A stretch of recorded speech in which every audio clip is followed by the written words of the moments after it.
সত্যি আজকে একটা গৌরবময় দিন। এই কারণে যে নবনিযুক্ত যারা কনস্টেবলরা আছেন তারা এখানে সুন্দরভাবে যে প্যারেড আজকে আমাদের সামনে এখানে রেখেছেন এবং যে ট্রেনিং ওনারা পেয়েছেন তার একটা ঝলক কিন্তু আজকে আমরা দেখতে পেয়েছি। এবং আমি আবার ওনাদেরকে বিশেষ করে আন্তরিক শুভেচ্ছা ও অভিনন্দন জানাচ্ছি।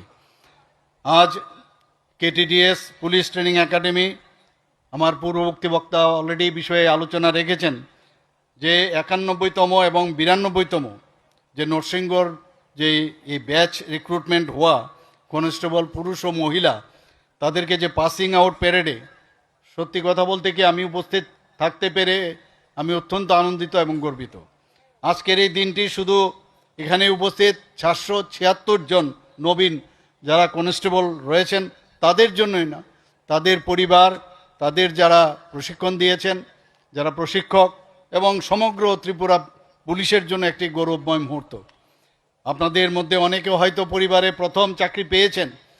আপনাদের এই সাফল্য শুধু ব্যক্তিগত অর্জন নয়, এটি আপনাদের পরিবারের জন্য গর্ব। এবং যারা এখানে অভিভাবকরা আছেন, ফ্যামিলি মেম্বার্সরা আছেন, নিশ্চয়ই তারা আজকে গর্ববোধ করছেন। এবং এটা কিন্তু আপনারা আপনাদের নিজেদের সম্মান অধিকার করেছেন এবং একটা নতুন আশার দিকে কিন্তু আপনারা ধাবিত হচ্ছেন।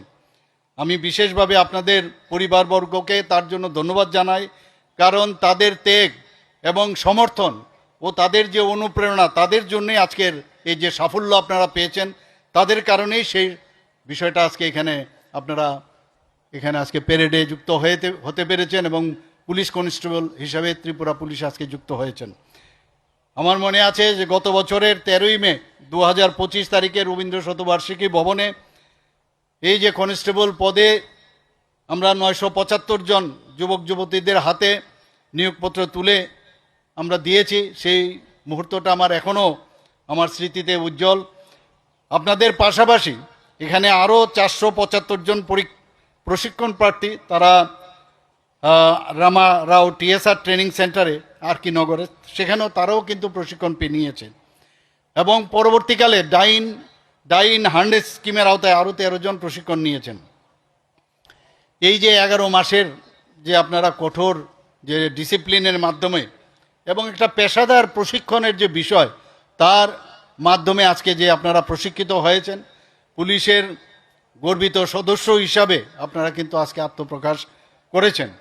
এবং আমাদের রাজ্যে তো বটেই, দেশের মানুষের সেবায় আপনাদের যে উৎসর্গ, যে নিজেদের এই মানব সেবার যে উৎসর্গ করার জন্য আপনারা কিন্তু নাও ইউ আর রেডি। আজকের প্যারেডে আমার সবচেয়ে ভালো লেগেছে যারা মহিলা কনস্টেবলদের যে উল্লেখযোগ্য অংশগ্রহণ আমাকে বিশেষভাবে আনন্দিত করেছে। বিশেষ করে একজন মহিলা প্যারেড কমান্ডারের নেতৃত্বে যে কন্টিনজেন্ট পরিচালিত হওয়া অত্যন্ত আমার মনে হয় গর্বের বিষয়। আমি যিনি আজকে এখানে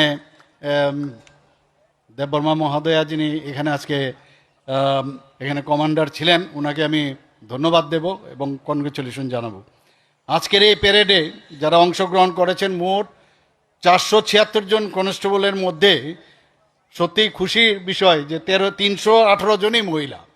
এবং পুলিশ বাহিনীতে মহিলাদের যে ক্রমবর্ধমান যে অংশগ্রহণ, যে আমাদের সরকার এবং মাননীয় প্রধানমন্ত্রীজি বারবার বলছেন এম্পাওয়ারমেন্ট অফ দ্য উইমেন, সেটা কিন্তু আজকে আমরা ত্রিপুরাতেও করতে পেরেছি। নারী শক্তির প্রতি অঙ্গীকারের যে প্রতিফলন, সেটা কিন্তু আজকে আমরা এখানে দেখিয়েছি।